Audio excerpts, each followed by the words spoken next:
Hey guys, it is J.Belle, Girl Talk with J.Belle, episode 5, and I have found, let me put it like this. If you ever watched The Best Man and you wonder who the voice is, the woman that is talking about Morris Chestnut's character, she has a very distinct voice, and she is somebody that is a real trailblazer in the business, in the media business. If you're looking for a career to look after, she is one of them.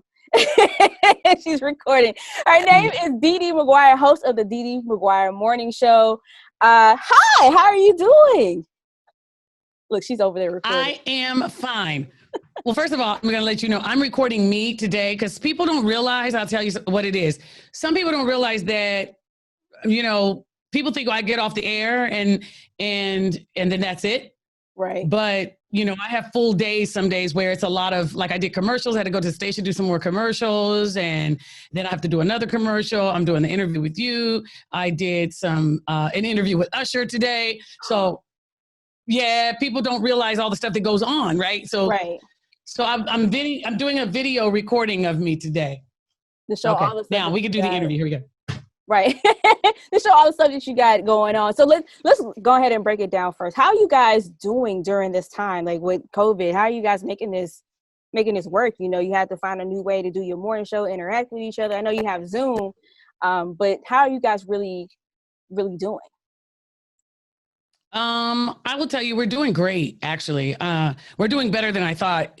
Here's the thing. I guess the reason why I know how to do it a little bit was because when I used to work on the Doug Banks show, I could do it from home. So I would remotely do the show with him the last 2 years or so of that show. Mm-hmm. I did it from home. So I knew about delays and when to talk and how to pull back and everything. So now we're doing our show. The morning show is done on Zoom from home. Oh, okay. Well, that's modern technology. It's not bad. I mean, we look at each other like you and I. Let's go ahead and jump into your background. Let's talk about your childhood a little bit that brought you into knowing that you wanted to do radio. Mm-hmm. Oh, hold on. I'm trying to get my my camera too with you and me. Wait. Okay. Okay. You wanted to know a little bit more about what? Your background, your childhood, how you ended up deciding that you wanted to be in the radio. How did you get there? I will tell you, I got into radio because I went to school, went to Texas Women's University, and I wanted to major in journalism. I wanted to be a news anchor. And yes, we were talking before we got on. My teeth were not ready for that, right? Right. I had to get braces and everything. So when I go off to college, I started having some issues with the money with the college, right? I didn't have, my student loan wasn't filled out right. And they kicked it back. Then they said, well, here's an emergency student loan. And then they said, well, you can't come back to school until you pay your emergency student loan. So it was a big, big mess up. So I go back home and I worked at a country radio station as the receptionist while going to the local community college and started studying, mass communications and stuff like that. And I was on that country radio station as a receptionist, walked in when the DJ was on in the afternoon. And he said to me, get on the mic for a second. So I would walk in every now and then. He would just put me on the mic and he and I would talk and we'd banter back and forth. Mm-hmm. And the owner's wife heard it one day and said, you need to train her. She's got an amazing personality and a great voice. Train her. And the rest is history. The other part of it is I still tried to get back into TV. I wanted to be like this news anchor. And everybody said, no. They were like, you're too silly and you're going to end up laughing while delivering the news. Swear. Yes. Wow. Yep. And you haven't looked back since. You just like. Yep. So I said, well, forget it. I was offered a job to be a news anchor in a small town where I was from, Killeen Temple area. And I didn't take it. I was like, that's all right. After they told me I would laugh and I'm too silly and that it was boring to do the news, I went, nope, stick to what I got. I did. Well, I mean, hey, you're doing perfectly fine where you are. So I wanted to ask you too. Obviously, you worked with Doug Banks, the late Doug Banks, and you were a part of his show for a long time. And so, do you believe that your role as a co-host, as a part of that show, prepared you for where you were going, which is now the host of your own show. Yes, 100%, 1000%. I could tell you it did prepare me. Here's the thing I didn't know while I was there. You know, it's interesting the way God works. I'm going to tell you that right now. Mm-hmm. We can be in situations and not understand what it's doing to us, for us, and everything. And I did not understand. There were times, you know, I worked with Doug for years. And at one point I got frustrated because I felt like we would travel a lot because we were in all these different cities and we'd have to go into all these different cities. Right. Mm-hmm. And after a while, like at one point, I remember not being home for almost 2 weeks straight and being so sad going through an airport. You know, I wasn't married and, you know, had no kids. And I remember thinking, I'm campaigning for somebody else, it felt like, right? Mm-hmm. And I went through a bitter stage. I can be honest about it. I got a little bitter a little bit about it or whatever. Mm-hmm. And then I started seeing some things. I started learning and I started realizing that Doug was the most amazing person to work with. He was completely, unbelievably talented. And he would share, you know what I mean? He shared his knowledge. He shared his show. He just, and I look back now and it prepared me for everything. I learned how to handle a room. I learned how to craft a joke. I learned how to let the room breathe. I learned how to make another person or help another person shine. You know, all of the above. I learned everything that you're hearing on our morning show, truthfully, is what I learned from Doug Banks. That's awesome. So how long were you on the show before you left, if you don't mind me asking? Then, well, then you're going to figure out how old I am. Wherever it is, you don't look like it. Yeah. Everybody believes I'm like 17 and a half. Hey, there you go. No, I was on Doug's show for, what is it, like maybe 15 years? Wow. And after you left, did you jump right into your own morning show, or did you have to kind of go solo a little bit before that opportunity came around?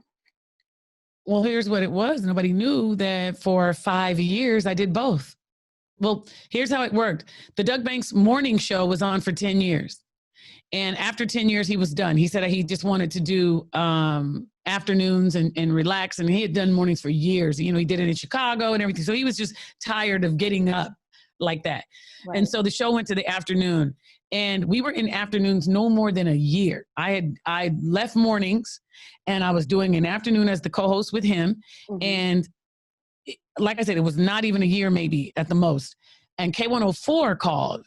And our producer, White Gary, who works with us now, Gary Saunders, right? Gary called me up and he said, "Hey, listen, our news guy is going to a funeral, and we need somebody to come in and fill in for him and do the news." He said, "Can you come do it for 3 days or something?" And I said, "Sure." He said, "Wednesday, Thursday, Friday, come in and do it." I said, "Sure." I said, "Doug, can I go?" He says, "Yeah, go fill in." I go to fill in with them on that Wednesday. That night, I go home, you know, after doing Doug Banks' show, everything, and our producer, White Gary, calls me and says, "They're going to offer you a job tomorrow." And I said, no, Gary, I got a job. I said, "I'm done doing mornings right now." Like I was on vacation. Doing afternoons was like vacation for me. You know, I got to hang out. I got to go to concerts at night. I got to go to movies. I got to go out to eat with friends and not leave at 9:30 at night. You know what I mean? Like, right. I was like, no, you know, hold on a second. My dog's in here. Go down. Go get him. Go. Okay, he's not going. And so I got a chance to, sorry, I know I'm at home and my dog is barking. Anyway, and so basically they offered me a job and I said no to K104. I was like, I'm not interested. Mm-hmm. I got a job. I didn't think that my job on Doug Banks' show would let me because I had a contract. And they slid over an amount of money to me on a piece of paper, like on the movies. And I opened it up and I said, "Well, sure, I'll ask Doug if I could do this job." So Doug Banks, even though I had a contract, he said, "Yep." He said, "I can't get in the way of you and what you want to do and your dreams, and go make that money."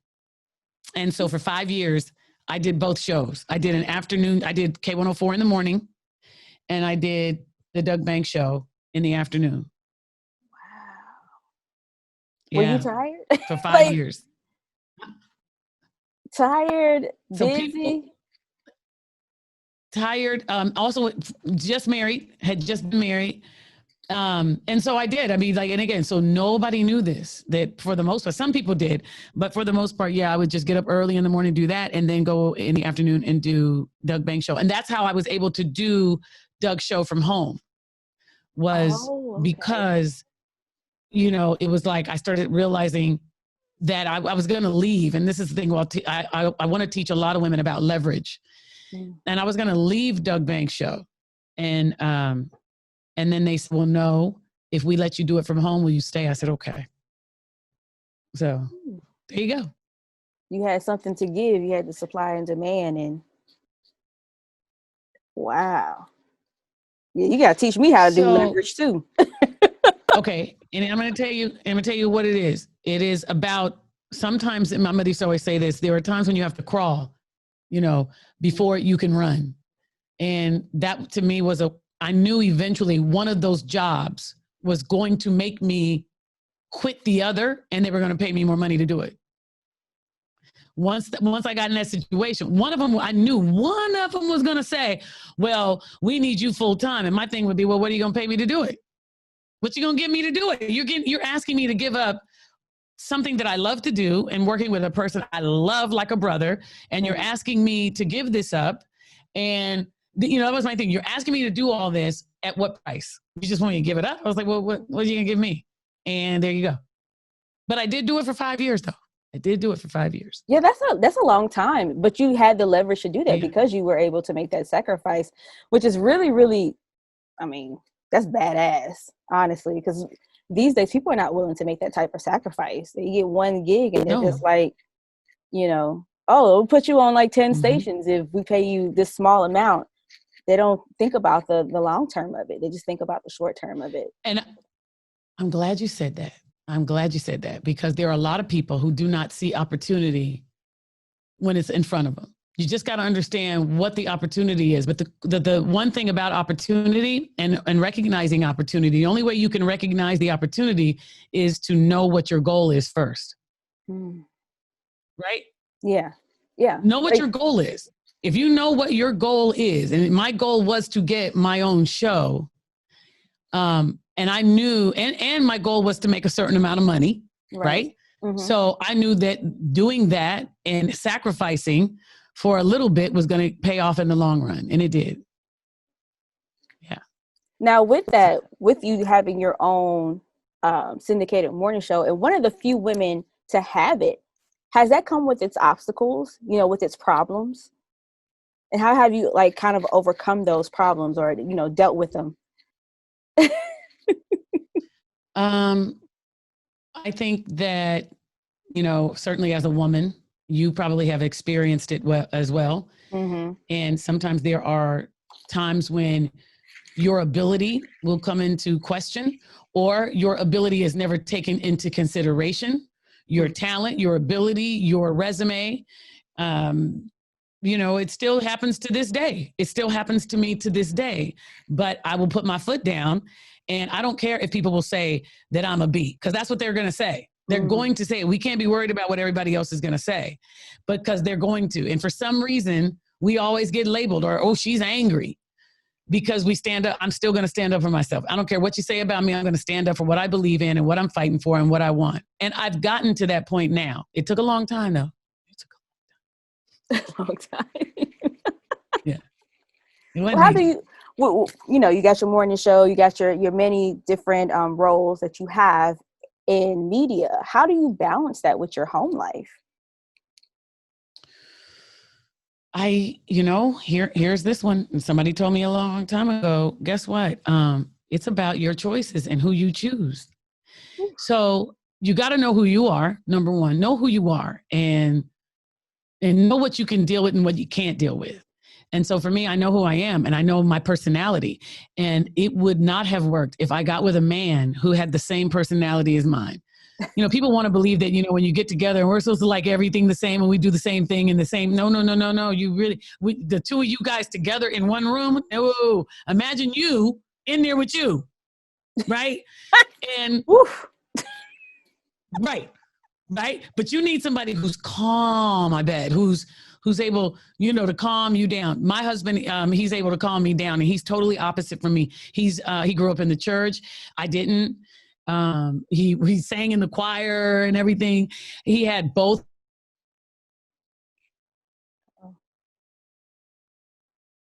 Uh-oh, you froze.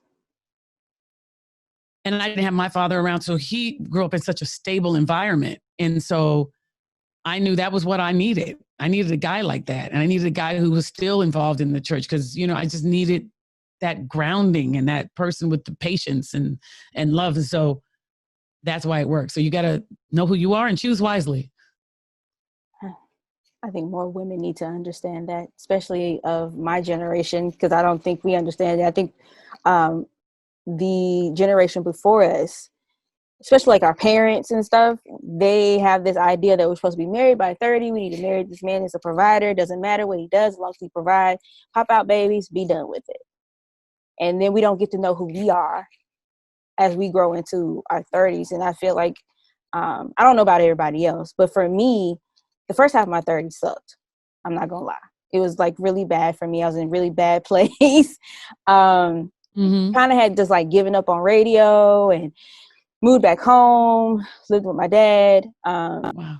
Got into like some bad spaces, you know. Then it slowly started coming together, but it fell back apart at like early last year. And so I decided to move to Phoenix. And it's scary.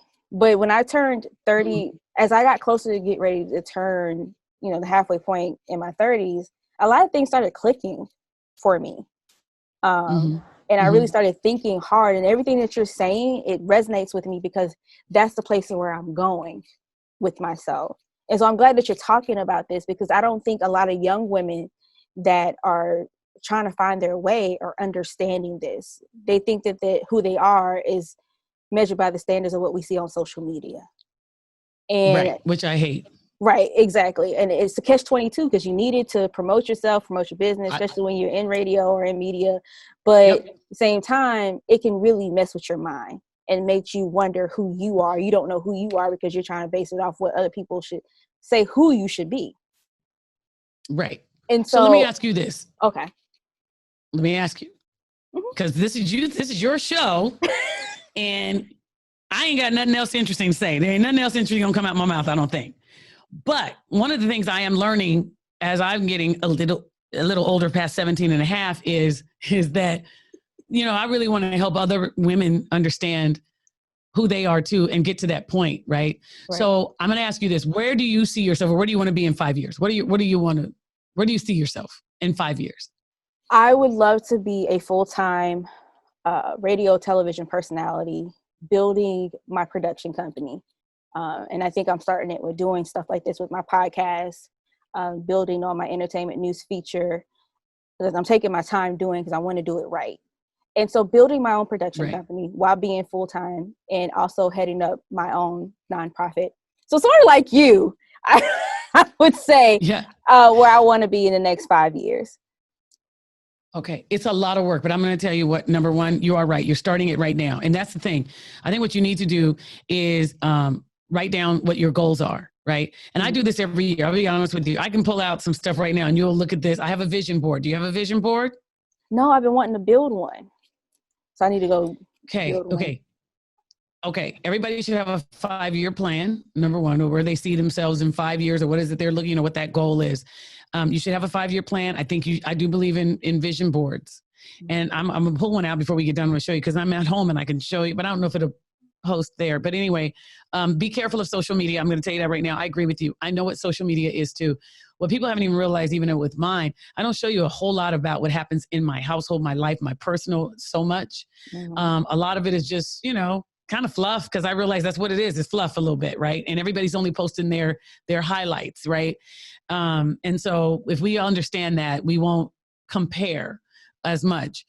But the 5 years is always the good thing. I remember when I first got into radio, when I got on the air from being as a receptionist, and I got my first job on middays, and I said, I'm going to make it to a major market before I'm 25, right? And everybody said, you're not going to do it. I was in Killeen, Fort Hood, and it was like market 1, at the time 183 or something like that. Like, I don't know. It's not top 10, not top 50.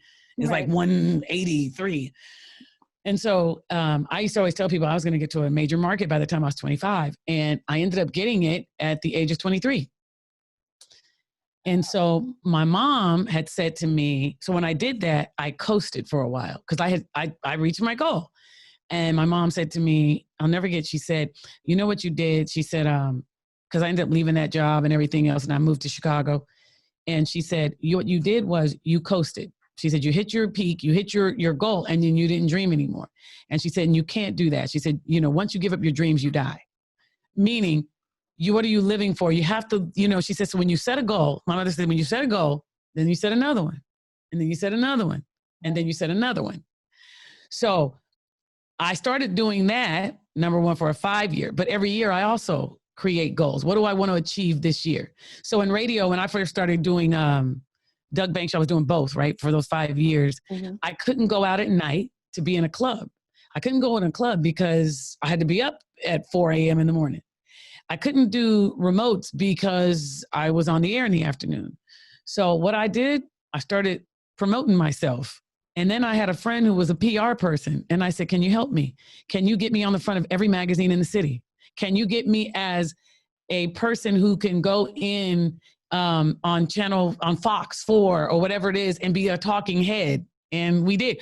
Let me tell you how we did that. I created this card, and it was like a postcard with my picture on the front, and on the back it had a few stats about me and then said to book me on it.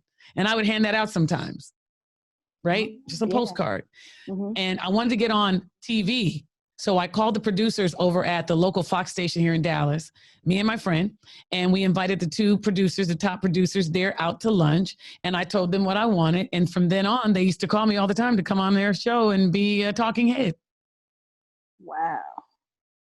I invited them to lunch, told them what I was looking for and if they could use me and this and that.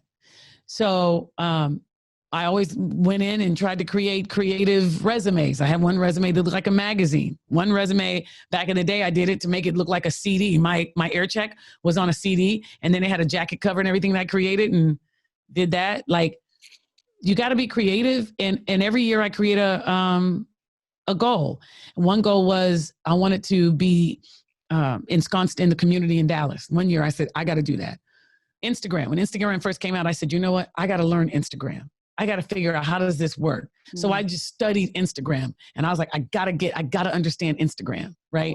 Then it would be, radio has a new way of being rated. It became that PPM world. So I was like, I'm going to understand how to do PPM radio.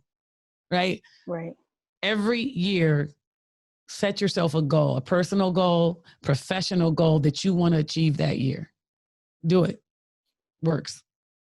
It works. And a 5-year plan works. And a vision board works. And the power of positive thought works. And prayer. I got a lot of work to do. And got to get back on the boat. Prayer works. I definitely. But you're doing it. And I'm going to tell you how you're doing it. I'm going to tell you how you're doing it. Do you have your YouTube channel? Yes. Okay. You have a YouTube channel. Use it a lot. Cross promote on all platforms, Twitter, Facebook, Instagram. I have one. I'm just now getting mine back up. I mean, it's been up for 5 years and I never really utilized it. And I'm realizing I need to. So I need to utilize that. I think you should do that a little bit more. I can see you going into school speaking, even right now. Right now, you should be speaking. You don't have to go into a school. We have Zoom. You could go in and tell some of these teachers I'd love to talk about on career day. I'd like to come in on Zoom. And you start doing that and people start having a reputation about how great you are and how you handle this and that.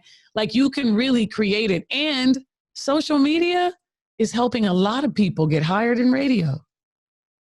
That's the one thing I've been focusing on as of late, is like really diving into doing more with my social media, creating an aesthetic, showing my strengths on there. And so, and I think that's the biggest thing that we have to do as public figures is create an aesthetic on our page, but also make sure it's balanced. So that's something that I have been working on. I'm just like you. I really started diving back into doing my YouTube page again, but I want to make sure my content is good. I don't want to just throw something up there anymore.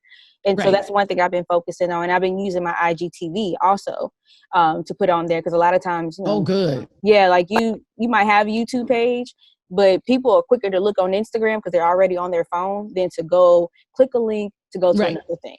And so I I think agree. so I think that's something that definitely has to be dived into more. But look, let me reel it back in a little bit. Okay. Bring you back in a little Sorry. bit. Now you've interviewed some legends and political leaders and even superstars like Beyonce and Jay-Z, which first of all, I'm very jealous because I'm part of Beehive.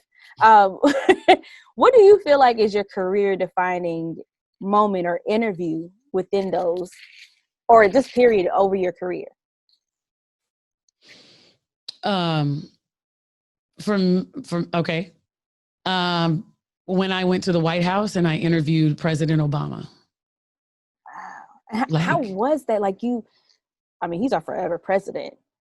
I know. How long did you get with him? So, What did you guys talk about? So, I'll tell you, working with the Doug Banks Show, and that's why I'm thankful every day. I'm thankful every day. I miss that man. Every day I give thanks to him, to God, really, I've been so blessed. And so, when I was on his show, he couldn't go. Something happened and he couldn't go to the White House.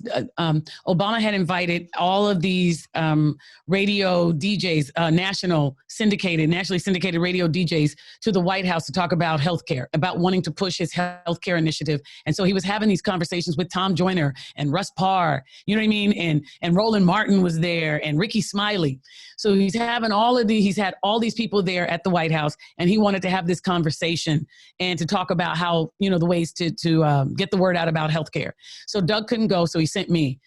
And I remember sitting there in that conference room and when he walked in, when Obama walks in, I'm just like, oh my God, I'm starstruck.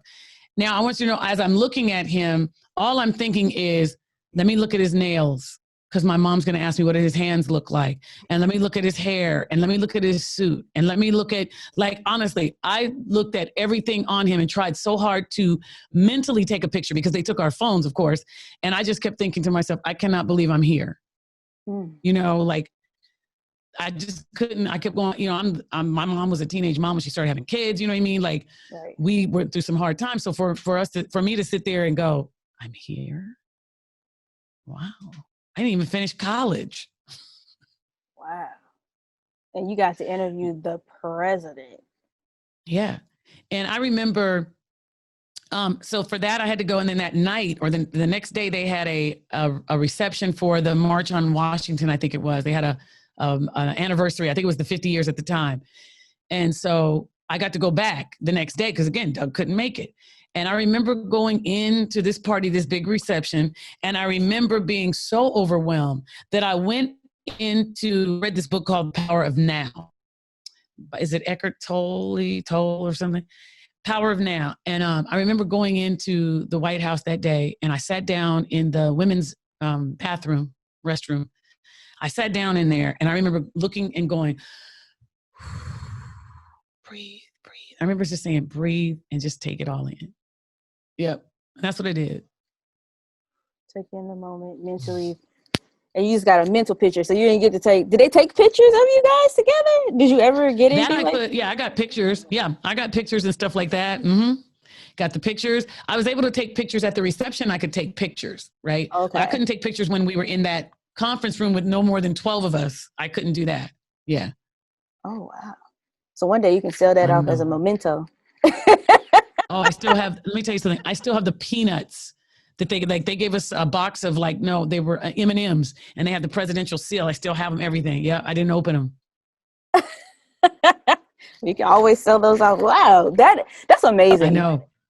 Because you do. Yeah. So that would be that, when you say that defining moment. Uh-huh.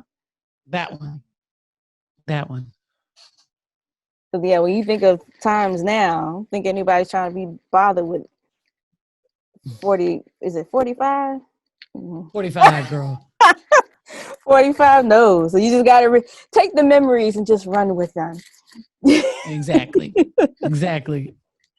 Now we rewind it back just a little, because we were talking about social media and, the power of it. And you've been in the game for 15 years. So in this age of social media, how do you keep your show relevant with the times, especially with Gen Zers? Because they use a lot of streaming services, and TikTok is a huge thing now, which is counting towards streams. And so how do you guys keep yourself relevant, keep yourself with the times, and just kind of adapt and adjust when most morning shows can't even get along? Well, luckily there's a team now at K104 and from Compass Media who syndicates. We have a team of people that keep, you know what I mean, that run a lot of our social media. For me personally, I have to make sure I do that. I got on TikTok a little bit, but I kept feeling funny when they were going, dun, dun, dun, dun, dun, dun, dun, dun, dun, dun. What is that song? Don't they always play that song? There's some version of it. I think I know what you're talking about. You know what I'm talking about? And everybody, dun, dun, dun, dun, dun, dun, dun, so wait, so I, you know what I'm talking about? That song. Yeah. They always do some kind of a move to it. They're like, oh, I know what you're talking about. Okay, I know what you're talking about. Yeah, there's so many of them. I'm just saying. So I got to be honest with you. So for that one, TikTok, I was on it when we were during quarantine. Oh, I was on it. Bro, I was on that TikTok during quarantine. I haven't gotten back on it as much, especially after they were saying that he was going to, 45 was going to get rid of it. And right. Then, you start to look at it and go, you see some people and you're like, you too old for this TikTok. What you doing? Like, you get nervous of being that person. Like, uh-oh, this may not be for me. So I struggle with that. I do fun ones. Like I did that time, everybody was doing the one where they were acting like the water and they were drowning or something from the Titanic. Oh, yeah. Yeah. I made my husband do that, but yeah, I did that one. I did the one where somebody's looking out because they hear some gossiping or somebody fighting. I did a few, but not a lot. So you just kind of just dabble in it and then keep it moving. Yep. You guys got a formula and it works. So let me talk about your deal with Compass Media. I know you don't want to get into too many details, but how did that come about? You're doing your morning show, and all of a sudden this opportunity comes your way. How did this land in your lap, so to speak, or blessed? Well, I got to tell you, I tell people this all the time. Number one, when you go, I was at a conference. I was at a morning show boot camp. And this is where I always tell people, you never know who's listening, who's watching. You just have no idea. So, I guess it is best to put your best foot forward or just, be seen, but yet do it in a positive way. So I was at a morning show boot camp, and the year before I was there, I was kind of scared a little bit. I didn't say a whole lot. I just watched, you know what I mean? Like I just sat back and watched. And then the following year, I thought, you know what am I doing? I'm going to be seen there, I'm going to make sure they see me, this year. So I was on a panel that year. And then I would stand up, like people were having other panels, and I would ask questions, and I would go, let me ask this question. Let me do this. True story. I'm doing all this. Mm-hmm. And all of a sudden I ask a question on something, and I'm walking out of one of the panels, and two guys run up to me and they said, oh my God, you're who we've been looking for. And I said, what? What do you mean? They go, no, you don't understand. You're who we've been looking for.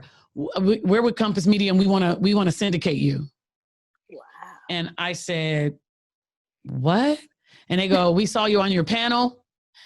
That's what they said. We saw you on your panel, and we saw you in here asking questions like, who are you? We just want to know, who are you? We want to syndicate you. They hadn't even heard the show, nothing. They just saw me on a panel. And so I, knowing how to play the game, I said, well, you guys better hurry up because ABC is interested in syndicating us. And they were. I said, but you better hurry up. And so at that point, I called my lawyer, because I have a lawyer who has to do my contracts. I called him up in Chicago, and I just said, hey, do me a favor. I got this card from this group. Find out if they're legit and how legit they are. And he ends up calling me the next morning on a Saturday, and he said, they're legit and they're going to listen. I said, okay. So Monday afternoon hits. My lawyer calls me back and says, we have a conference call with the president, CEO of Compass. He wants to syndicate you. Wow. It happened within 4 or 5 days. Hey, when the Lord talks, he talks fast, don't he? For real. And he talked fast and loud and everything. I was scared. Like, what? Start thundering down. It's just going to happen. Yeah. But you want to hear something? It was like everything. And this is why when they say, no matter what somebody else tries to do, they can't. It's exactly what you said. When God sees it one way, it's going to be that way. It's going to happen that way. It's going to be what it's going to be. Nobody can ever get in the way of it. Nobody can get in the way of your dream. You know what I mean? But you also have to do the work now. I'm not saying that everybody just gets to sit at home on their couch and then all of a sudden. But what I said to you was, I went with the intention of being known and being seen there that year. I went with the intention of saying, listen, they're going to know who I am here. Went in there with that mindset and that intention, and look what happened. And now you're syndicated. I took advantage of the opportunity. I'm sorry. And now you're syndicated in over 60 markets. Is that correct? We're at 50. I think we're at 49 or 50 now. Okay. Yeah. I knew it was somewhere in there. And so I want to ask next is, how do you guys kind of localize your show for each market, knowing that, you're syndicated throughout the country? So, we, our producer, White Gary, he came from syndication. He used to work with Russ Parr, Tom Joyner, and Doug Banks. Wow. And Steve Harvey. Gosh, all of them were big syndicated shows. Right. And so, White Gary created the way syndication is done today. I can go in, or when I get off the air, the stations will send me liners, Max 94.1 will say, hey, DeDe, can you do these? And I'll get on and I'll just go, Max 94.1, hey, good morning, everybody. It's DeDe in the morning. Hey, let's see what are the roadways like this morning? Hey, so-and-so, Baton Rouge, what's going on? And I just throw and make them as natural as possible. And they just insert those, and make it sound as local as possible. But it's the radio stations that carry us. They determine how local we're going to sound depending on what they send to us. Got okay. Oh, you get what I'm saying? Yeah, I get what you're saying, because I never really understood how, it's a dream for most of us radio personalities to become syndicated, but I don't think anybody really knows the work that goes behind it or how it really goes. You just hear a station or you hear a morning show, and you're like, oh, well, they're not here. So how do they know what's going on around here if they're not really here? And so, to hear that, I definitely understand it. Because even when I watch Dana Cortez and her morning show work, I see kind of like what they're doing. They explain to me, break it down, and I'm just like, wow. Now I actually see it. I understand it a little bit more. Then it's not just you get on the mic and just go. So, seeing that you're a media powerhouse, you also give back. Oh my God. What? Hey, your bio says trailblazer, media powerhouse. Really? And yeah. You see, yes, it does. I didn't know they put that in there. Okay, but go ahead. I'm a powerhouse. Okay. But you also give back with your own foundation, the DeDe McGuire Foundation. What was your purpose in starting that? And obviously the same question, but yeah. Okay. Well, the main thing was, by the way, and if I'm silly, I've been up since like 3:30 this morning, so I apologize. No reason to apologize. This is fun. I love it. Okay. I'm like, cause I'm silly. Here's the foundation. So, I did a women's luncheon, and I didn't have my foundation. That was about 3 years ago or so. Right. Mm-hmm. And so when I didn't, I charged money, and I said, I'm gonna give the money to charity. And that year we raised about $10,000, and I gave money to Dress for Success, and I gave money to Girls Inc., $5,000 each. And somebody said to me, they said, well, you know what, DeDe, you would have gotten more money if you would have had a foundation, if you just would create and I kept going, I don't want to do it, because I didn't want to do it because I said everybody was doing it, and it felt like they make everybody, what I'm talking about, every radio morning show. And I was like, I didn't want to feel like I wasn't being myself or being genuine about it. Mm-hmm. And so I kept going, no. And then finally I said, you know what, the only way I'm going to do one is if it just comes to me. And I I would give money and time to a domestic violence program called Women Called Moses in Dallas. Again, Girls Inc. I was a big proponent of and cheerleader and everything. And so I kept praying about it. And I kept praying about it. And one day it just hit me because I started looking at all of my girlfriends who went back to school. All of them going back to school to get one of them went to get her bachelor's, one went to get her master's, another one got her master's, another one, like they just all kept going back to school a couple of years ago, and they were like, we're single parents. I want my daughter to see me achieve something. Some would say I wanted more money. I want a better job, but they all were going back to school. And so I started thinking about my mom. I told you my mom, I'm the youngest of 5, and she started having kids when she was 16.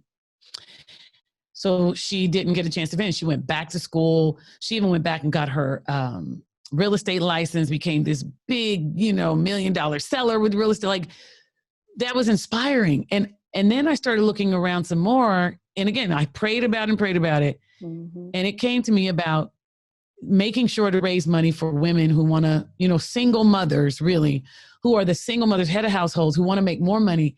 And she wants to get her kids out of that neighborhood. I want to get them into better neighborhoods. And the more I started digging about it, it made sense. It's how we can change our community. If they said, I believe it's, and I can't remember now, but I want to say the statistic is something like almost 80% of our families are head by single parents, and most of them are women. And that means that financially, there's a lot on that mom, and some could be struggling as well. And they also said this, that when the mother is educated, 9 times out of 10, her child will be educated too. She goes to college, her kid's going to go to college. And so how do we change our community? We got to educate that mom. We got to teach her a better way. We got to help her get out of the hood. People will say to me, well, what about the kids? And we should give this to the kids, and we should give that to the kids. And I remember reading a story that always made me mad, where a kid got some Jordans for being great in school. But the unfortunate thing is the kid went back to this, the neighborhood where he was from, got bullied, beat up, shoes taken from him, and everything else. So it caused harm. You gave him some expensive shoes, sent him back to the hood and said everything's all good. No, let's take that money, put it down on some education for the mama or better job training, and let's get her to move up out of the hood. And your child can wear them shoes later. You're right about that. Yeah, I definitely agree with that. That's awesome. Like I said, I want to run my own nonprofit.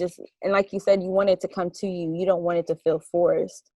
And so as I segue into this next question, you're going to be humble about it, but as you build your empire,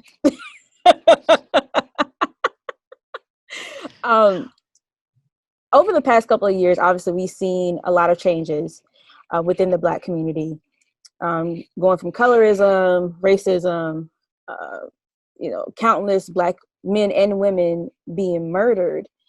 How do you feel like this is going to affect us, those that are in the media? Because, we're here to entertain and inform, but at some point, we're human too. How do you feel like this is going to affect us in the long run?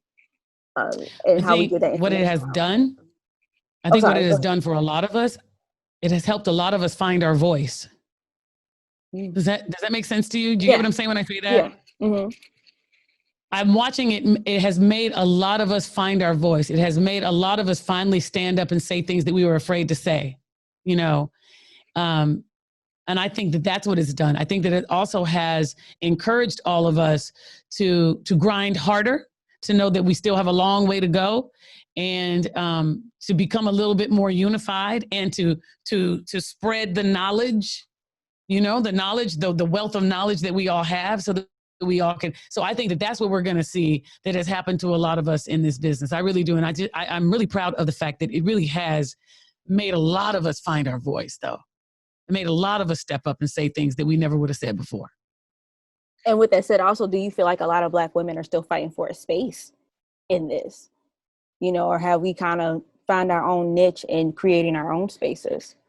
You mean in this movement or in the business?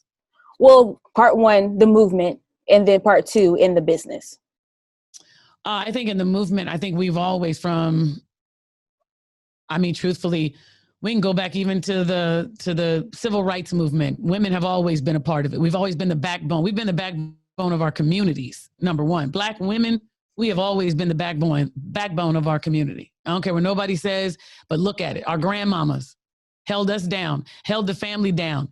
Our mamas held the family down. Most of them held the family down when the father has gone.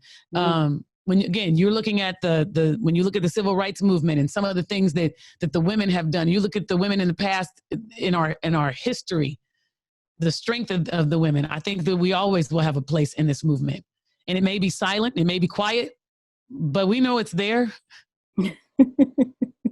Like right. I feel.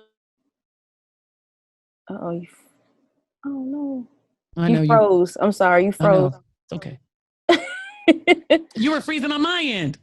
I know. I'm at my station, and they only let us use the guest Wi-Fi, so it's like very weak. Yep, and I have to use an Ethernet cord at my house. So.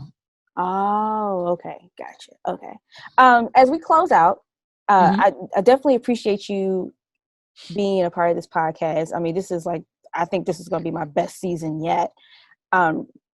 Where do you see yourself in 5 years? Because you asked me this earlier, and so I want to ask you the same thing back. Where do you see yourself in 5 years? In 5 years, I will be on 70 radio stations or more. And I will own my own show, the show itself. I will own it. And the dog agrees. I'm sorry? I said the dog agrees. I know it. He's like, go, Dad. I will probably, definitely more than about 70 stations or more. I will own the show, be part owner of the syndicated arm of it. And that's it. I can't tell the rest of it because, you have to protect certain things, right, so that there are the hating universe that can be, or those, right, negative. I can't put it all out there, but just definitely there's part of it. And that's crazy that we have to be that way, because people are hateful. They act like they like you or they're there for you, but on the inside, they're wishing you the worst. It's like, what's the saying? They want you to do good, but not better than them. Exactly. And so that's why I'm going, I have some things you have to keep close to you, your cards close, or whatever that saying is as well. So, but it definitely, the show will continue. I will be doing what I'm doing. I'll probably be living in the same house though that I'm living in, because I don't really get into the big houses and cars and do all that kind of crap. That's not why I do what I do. Mm-hmm. The one thing I will say this though is that, I don't have any kids. And I told somebody one day, they always say, your why. And my why is that I really, really, my goal has always been that I wanted to do syndication and have control of my show so that I was able to talk about what I wanted to talk about. And that is talking about the ways that we can make our community better. And that's what I really, really want to do. My dream is to be able to make our community better. Yeah. And then any last, I'm sorry, I didn't mean to cut you off. No, I was like, I'm getting ready to get teary-eyed. Yeah. Oh, well, I don't want you to cry, because then I'll start crying, and I got makeup on. I guess it's just, that's the impact to me that I want to leave, is that I wanted to give back and give to a community of my people and who look like me, and give something back to them that is positive. Yeah. So that's why I said, gee whiz. Now you done shed a tear. Look at you. I'm sorry. You dang miniature Oprah. Look what you've done to me. That's the first time I've been called that. Oh. You miniature. Oh.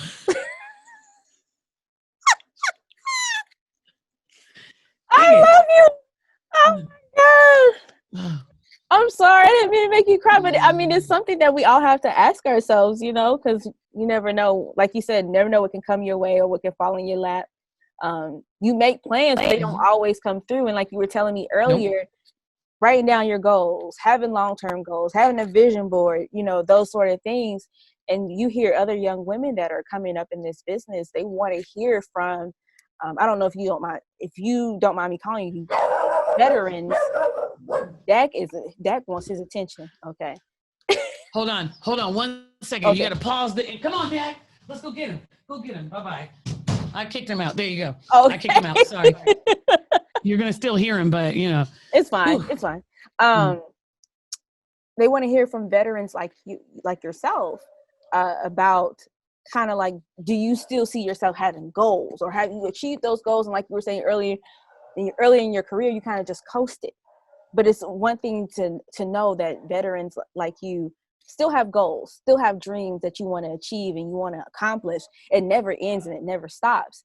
And so my last question to you is, do you have any words of wisdom for young women, even younger than me, and like myself, going into this business or staying? How do we keep going?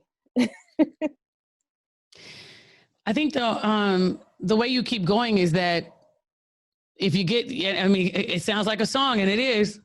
You get knocked back down. You get knocked down. Just get back up. You got to keep going forward. And some people never understand that sometimes you've got to take 2 steps backwards in order to take 3 steps forward. And that means sometimes you don't even know, but you got to remember why you're doing it. You got to always remember your why. What is this going to get me to? Where is it going to get me to next? And just always making sure you keep a goal in mind, And I always tell people when they get into this business, like I just said, one of the things is I'm not into cars.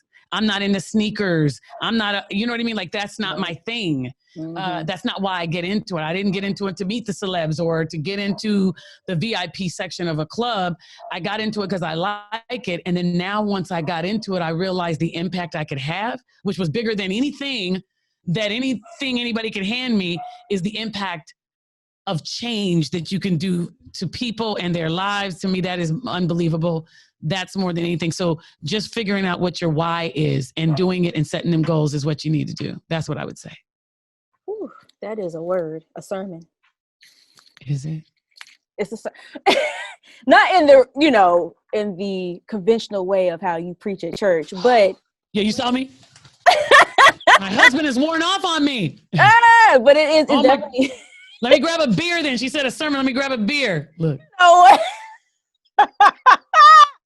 I'm so done. Share your socials, DeDe. Okay. I'm off, just so you know. I'm not on the air. This beer has been sitting on my desk for an hour because I was like, I'm not going to let her see me drink this beer, but now that it's over, I'm going to drink my beer. I love beer. Like, beer is like soda to me. Like, that is, man, now that's what I do like, is a beer. Okay. Here's my social. At DeDe in the morning. That would be DeDe in the morning, all over on Facebook, Twitter, all that other kind of stuff. I have a website, DeDeMcGuire.com. And then there's the DeDe McGuire Foundation.com. And then there's for the morning show, DeDeMakesMeLaugh.com. So there's a lot of DeDe. So whatever you find, DeDeMakesMeLaugh.com is the website for the morning show. And it's on Instagram as well. Yep. All right. Well, thank you so much, DeDe, once again. Guys, until next time, she's going to go drink her beer. They need to sponsor. You know what? You need to sponsor, a drink sponsor. You'd be like, okay, we're doing drinks and it's sponsored by, I don't know, Modelo. That's my thought for next season, is to try to get sponsorships on my podcast. And so that way I can thank my guests with gift boxes, and they can unbox them and share them with everybody, kind of pair with Black owned businesses. But I would to do that too with drinks. I think that'd be dope. Do you drink beer? No. Do you drink beer or you don't drink? I drink wine. I drink wine. Guess what? What? Guess what? I think I'm going to create a podcast called Chicks Who Drink Beer. And every chick has to come on the show and drink 5 beers in an hour. Oh my God. Or a 6-pack. We all got to drink a 6-pack within an hour. Oh my God. You would have some drunk guests on your show. Guess what? I think you should do it. I think that would be great for your area. You make these chicks get on your show, all these, even as the news. Hey, that's it. Get some of the news broadcasters, like the news anchors and everybody to be on your show, and everybody, they have to drink beer. Have you ever seen that wing one where people eat the hot wings or something? Oh yeah, I have. I've seen that. Every News chick that anchors. gets on your News every anchors chick are- that gets on your show has to drink a chug of beer within 1 minute. How's that? They're not gonna do that. That is too funny. Until next time, guys. I will talk to you later. Don't All hang right. up. I love you. You're so great. Thank you for being patient with me. And I'm sorry if I talk a lot. I'm so sorry.